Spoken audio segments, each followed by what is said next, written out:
The land behind me is Chalon in northern France. Today, Chalon is in the heart of the Champagne region. But 1600 years ago, in 451 AD, it was the scene of one of the biggest and bloodiest battles in ancient history. I'm Matthew Settle. Nearly 500,000 men fought here as the Roman general Attius tried to halt the advance of Attila the Hun and his terrifying barbarian hordes. Hoje, com a tecnologia dos videogames, podemos visualizar como foi a batalha, o grande número de soldados, a formação das tropas em luta e como ela foi vencida. Veja o que os generais gostariam de ver agora em Batalhas Decisivas.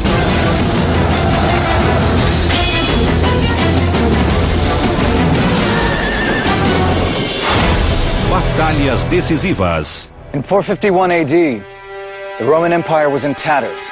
The glory days of Augustus, a distant memory. O Império Romano se estendia do Mar Mediterrâneo até a Europa, Ásia e África. Em 451 d.C., Roma não era mais o centro do governo, e o Império estava dividido em dois. Enquanto o Império Oriental sediado em Constantinopla era rico e bem conduzido, o lado ocidental fora devastado pelas tribos bárbaras. The Roman Empire was neither Roman nor it was an empire. It had been dissected between East and West. It was not in control of its borders. They would have been progressively hard-pressed to see a oneness in the empire that was about them. It was made up of armies, it was made up of governors, it was made up of garrisons in towns. It had become a fragmented world. De Ravenna, norte da Itália, Valentiniano III governava os restos do Império Ocidental e almejava o comando da Espanha, Gália e Itália, países controlados por líderes locais e colonizadores bárbaros. A Gália, a atual França, era dominada pelos visigodos e a Itália pelos vândalos. What's more, Valentinian's general and chief advisor, Flavius Attius, was half barbarian. He was obviously a very capable commander with considerable experience. He was clearly a very considerable politician. He had occupied the top spot for quite some years. He had an Italian mother, but was raised among the Visigoths, and had even spent a year with the Huns. He knew Hunnic ways. He grew up in a silk tent. He learned to ride a horse, probably with the Huns.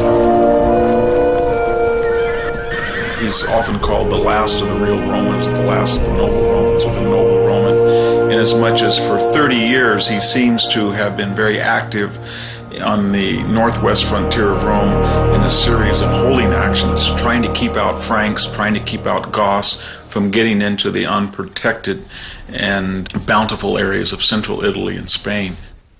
O Império Ocidental era um alvo tentador para as tribos bárbaras. E em 451 d.C., um líder bárbaro se destacava de todos os outros, Átila, o Huno.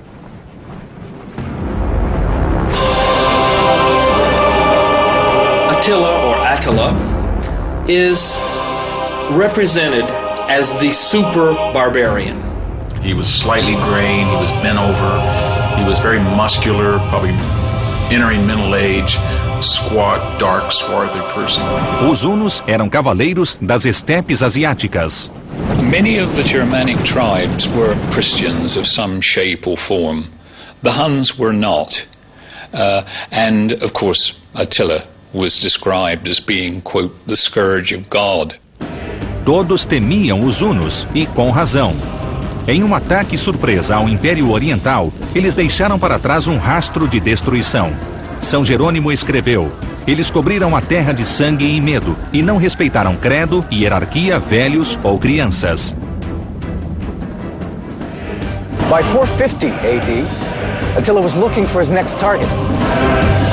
The rich Eastern Empire was paying him an annual tribute of 2,100 pounds in gold to stay away.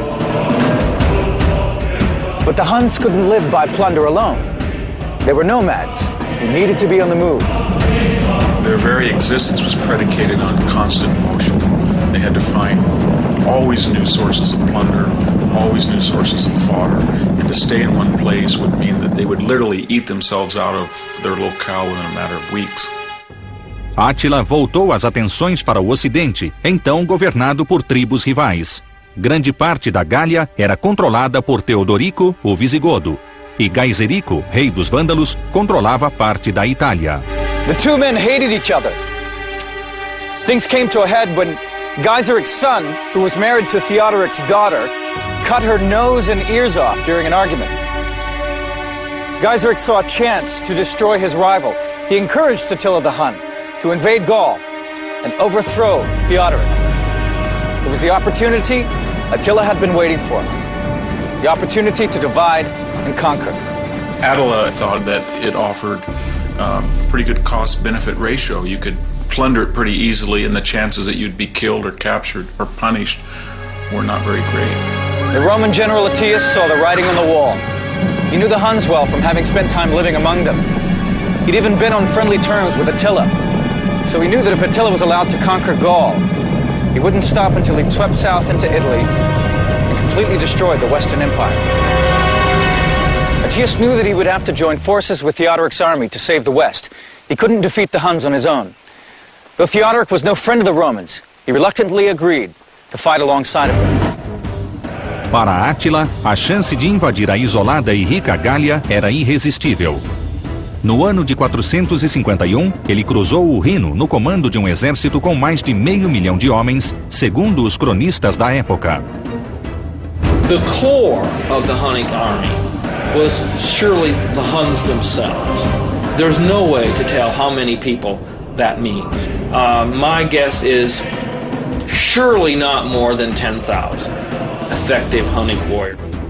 Mais impressionante que os números era a habilidade de dominar cidades, feito de poucos exércitos e povos bárbaros.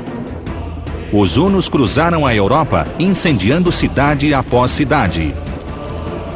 Cologne, Mainz, Metz, Strasbourg e Reims, até que em junho daquele ano, a tribo chegou a Orleans, e Aécio foi obrigado a detê-los antes que alcançassem a Itália. O general romano era o único obstáculo entre Átila, o Huno, e a tomada do oeste. Em 451, Átila, o Huno, espalhou a destruição e seguia rumo à Gália na companhia de seu exército.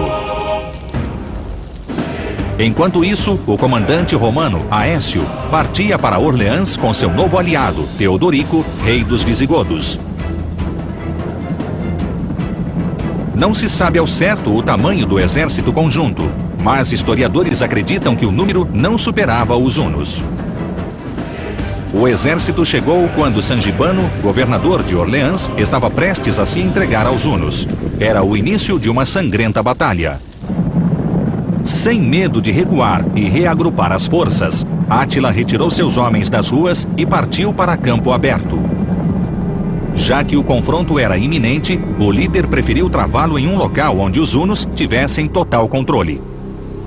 O lugar escolhido foi o campo próximo à cidade de Chalon.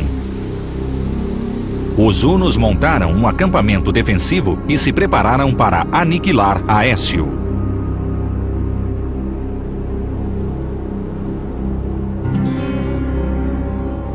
Átila não mostrou interesse de lutar antes do anoitecer e permaneceu com seus homens dentro do círculo blindado. Estaria ele buscando mantimentos para as tropas? Ou apenas fazendo os romanos esperar horas em formação de batalha? Era quase noite quando a marcha finalmente começou. Mas a pouca luz não impediu que os romanos vissem o enorme exército formado atrás deles. Attila's plan of attack was pretty simple, and that was to put the Huns themselves in the middle of the battle line and head as quickly and as directly across the field of battle and then tear apart the center of the enemy army. Átila e seus homens posicionaram-se no centro do campo de batalha.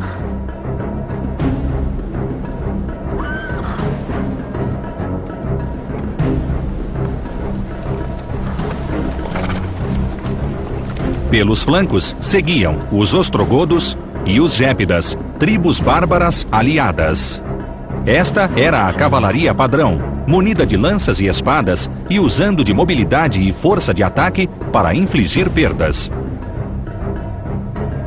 Do outro lado do campo, Aécio posicionou os romanos no flanco esquerdo e ordenou que Teodorico e os visigodos se alinhassem no flanco oposto.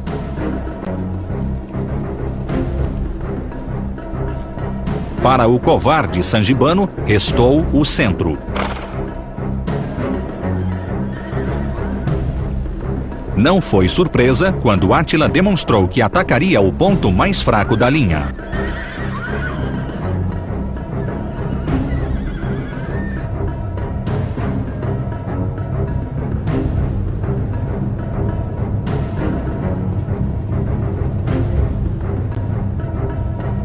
The Romans had placed the weakest part of their force in the center. A person who was a commander of a group of barbarians who had just in the past few weeks been negotiating with Attila to surrender. The Romans placed that force in the middle so that they couldn't get away and couldn't run away. That's precisely where it turned out Attila's force struck. Attila's strength hit Roman weakness.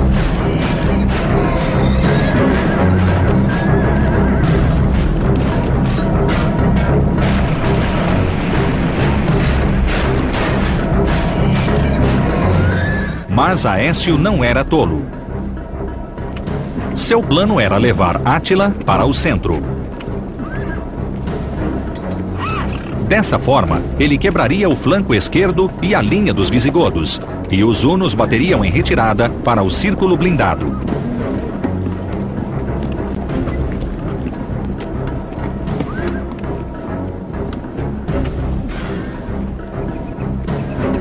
O plano era cruel. Aécio estava pronto para arriscar a vida de Sangibano e seus homens em nome do Império Ocidental. Átila ordenou um ataque montado contra a linha romana. A Batalha de Chalon estava declarada. Os hunos se lançaram contra Sangibano, que do centro da linha ordenou a retirada das tropas. Mas foi seguido de perto pelos hunos.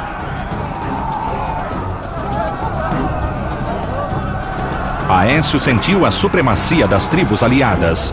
Embora conseguisse cercá-los, seu exército perdia em número e não foi capaz de manter a posição. His idea was that if his Visigothic allies on the right and Romans and Franks on the left could sandwich in Attila, then he could enfold them on the flanks and do some type of canine encirclement. Os visigodos mostraram forte resistência no flanco direito. A batalha crescia em ferocidade.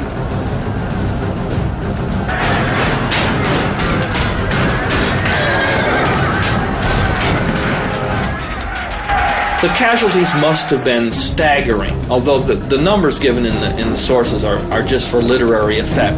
But surely thousands of men were perishing that day. A massa de homens movia-se de um lado para outro e já não havia mais sinal de luz. Caso os hunos conseguissem voltar para o círculo blindado, os romanos dificilmente os atacariam no escuro.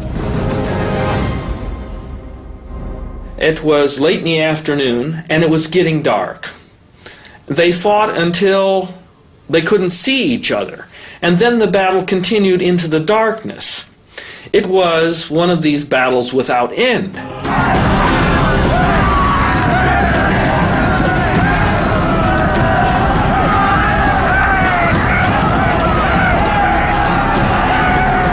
The Visigoths chose to attack the flank of the Hun. So it was the Visigoths who saved the day.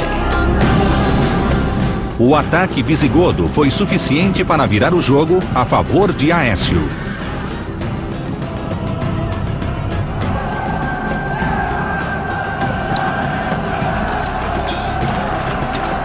Átila passou a ser pressionado pelos dois lados e os guerreiros hunos perderam o espaço necessário para realizar suas manobras e se defender.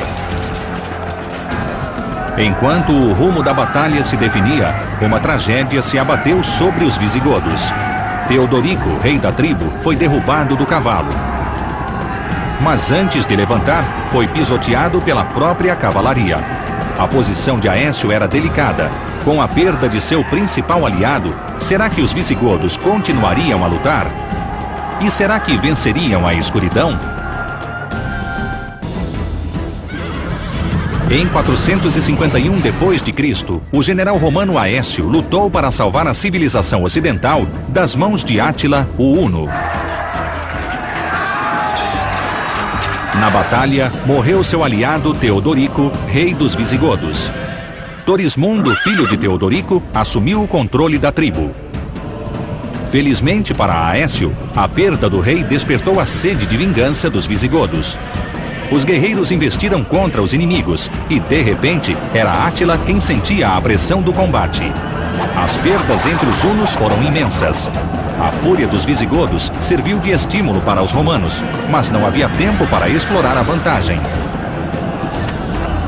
Com o cair da noite, a escuridão e o caos tomaram conta do campo de batalha. In the darkness, forces became detached. Aetius himself, much as Stonewall Jackson, got detached from his forces and was all but lost, and then found his troops.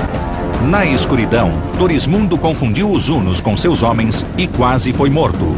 Os visigodos estiveram perto de perder 2 reis no mesmo dia. Night battles are ferocious, and the thing is, you need to disengage, because you can't control the situation. Átila cogitou voltar para o acampamento. A escuridão salvou seu exército do extermínio, e agora havia 2 escolhas: encorajar seus homens para outro dia de batalha ou fugir para viver mais um dia. So in the worst hour of the Hunnish army's existence, when they were surrounded, they'd been defeated, what did Attila do? He deliberately screamed, yelled, he showed his masculinity, his fearlessness, and then he actually created a funeral pyre and threatened to immolate himself. So little did he value his own life, and so much did he value the reputation that he would die undefeated. Neither of these 2 great commanders, they didn't know what the casualties were that they had inflicted. They knew, however, that their own troops were terribly bloodied. These 2 armies had exhausted themselves. Aetius probably got little sleep. He was left with a real dilemma. On the one hand, he had the opportunity to crush Attila once and for all. On the other, he had to consider the future security of the empire. The Visigoths had only supported him because of Attila's invasion. The Vandals were also unreliable. These tribes only stayed in line because of a Hun menace. Remove that and warfare could break out all over the West. There was the perception that maybe the destruction of the Hunnish army might embolden other tribes that are now our allies, but after the battle will be our enemies. De volta a Ravenna, centro do Império Ocidental, o imperador Valentiniano III temia que Aécio se tornasse o homem mais poderoso do Oeste. O povo o aclamava herdeiro dos antigos generais e deu-lhe a alcunha de Último dos Romanos. The next morning, it's essentially a stalemate. The Huns are in possession of their lager, and the Romans are in possession of the battlefield, which meant that the Romans won, but the Huns were still there. Registros históricos contam que Aécio tomou uma decisão somente no dia seguinte, diante de 2 fatos marcantes. Primeiro, o corpo de Teodorico foi encontrado e Torismundo foi proclamado o novo rei dos visigodos. Segundo, Átila demonstrou interesse em dar um fim ao impasse. Attila withdrew the next day because he realized that his army was in no condition once dawn rose and they saw that horrific carnage on the battlefield and tens of thousands of people had been killed. He realized he was in no position to press home the attack.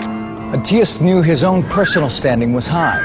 He had just beaten Attila the Hun, the scourge of Europe. But could he trust the Visigoths now that they had a new king? And what about Gaiseric the Vandal? The Hun invasion had been his idea. Aécio era o vencedor. Átila bateu em retirada e o oeste estava salvo. Com a vitória garantida, o general tentou estreitar as relações romanas. I think that what the battle did was it brought people together. It brought the military and political forces of the empire in the West together one last time. A vitória de Aécio sobre Átila em Chalon destacou o fator de decisão. Assim como esperado, os hunos deram início a outra campanha contra os romanos no ano seguinte.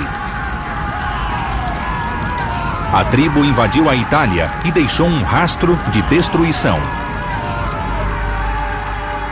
Mas um contra-ataque romano às margens do Danúbio foi suficiente para levar Átila a um acordo de paz. Depois da Batalha de Chalon, o huno contava com um escasso contingente militar para proteger suas fronteiras.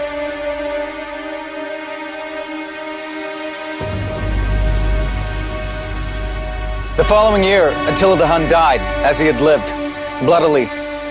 He married a young bride and drank so much that when he had a nosebleed, he drowned in his own blood. Without their fearsome leader, the empire of the Huns splintered and fell apart. And as for Attius, his story ends badly as well. A few years after Chalon, he tried to marry Eudoxia, the daughter of Valentinian. In a jealous rage, Valentinian stabbed him to death. The last of the Romans was killed by his own emperor.